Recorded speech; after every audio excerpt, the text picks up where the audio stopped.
Well, welcome to Module 4. And what we're going to be looking at in Module 4 is a real quick overview of the 5 E's. Now, I'll be honest, the 5 E's, this could be a semester-long course on unit design and thinking about that. I'm going to give you the big concepts, and hopefully you'll walk away understanding the model.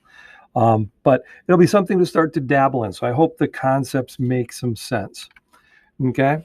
And it really pulls it all together. So I've got those core ideas, I've got the engineering design skills, I've got the complex concepts, but how do I put it all together in a lesson that makes sense? Okay? And so this in English we refer to as the 5 E's. Doesn't work so well in Russian, but in English, in the NGSS, the 5 E's is a great concept. Okay? And it goes from 1, I want to engage students. 2, I want to give them the opportunity to explore. 3, I want to explain and help them now learn what they've been engaging with and exploring in. And 4, go back and give them a chance to elaborate on it. And in the middle of it, you notice it doesn't have a number, is evaluate. Okay, real important concept that evaluation is an ongoing thing, what we call formative assessment.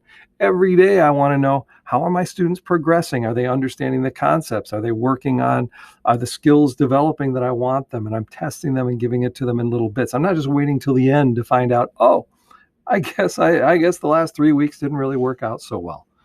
Okay? And so that's the basics of the model. And if I was to talk about number 1, engage, okay, the purpose is the hook. This is the Madeline Hunter anticipatory set. It's been around forever. It's nothing new, but we all know that our brain pays attention to things that we are interested in. And can we help them make connections? So we're trying to access the knowledge that they have, get their curiosity going, get them to ask the why questions. A lot of times we do this with a KWL chart. What do I know? What do I want to know? And what have I learned? Okay, it's getting motivation, it's getting their attention. I'm not just diving in. Okay, phase 2 is the explore. I want to get you involved in it. I want to see you, our learners are social. I want them working together. I want them guiding. I want them exploring, generating questions so that when it's time to explain, they have something to contribute already, and it's already been, I know what they know because I've been exploring with them, and I know you don't need to have that explained, but I could explain this. So that second phase, exploring. Then there's the explain phase. Okay? So it's kind of figuring out, what have we learned so far? What do we understand? What do we not understand? And you can imagine there's some back and forth. It's not a total circle here. But this can be as much class discussion because once they've explored, they've gained some understanding and can learn from each other, and we can generate some new questions to go on and explore. It's kind of that mid check-in. How are we doing? Okay, so don't mistake it just because it's green. It is often teacher-led, but explain is we can explain to each other. And then elaborate.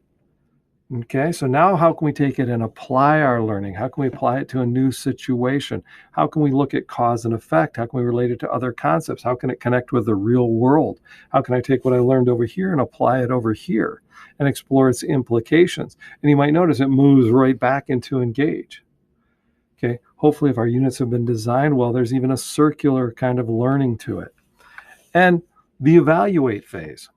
Okay, this is moving so beyond the test at the end of the unit. I look back at some things I did in my first years of teaching in Alaska. I was like, oh my word, what was I thinking? Doing the best I could, but now I know. My observation and students self-assessing and that conversation and collecting a portfolio, those are so much more valuable to me in terms of my learning. And assessment can be a learning opportunity. It doesn't have to just be a test. It can be project-based learning. Okay, those pieces all fit together. And do students understand what they're being assessed on and evaluated on? So you notice that connects to everything. And I love the metaphor of a GPS. Okay, I work with some incredible coaches here in our district, and that's the first person who introduced it. It was a woman named Emily Rinkema, and she shared this metaphor that just like, oh, of course. My GPS tells me where I started, it tells me where I am, and it helps me get to my destination. And without it, how can I possibly know what to do next? I wouldn't even know which turn to make. So my assessment is really my GPS of learning. And it's not just mine, it's my students. I want my students to guide their learning and understand, hey, here's where I am, here's where I'm going. I can do this, I can't do that. That's when assessment is valuable. Okay? And that brings me to one of the main core ideas of STEM, of this model of teaching. And that is who's at the center of the learning. It really goes back to where we started. Okay? That your plan, your curriculum, that's not at the center. Kids are at the center.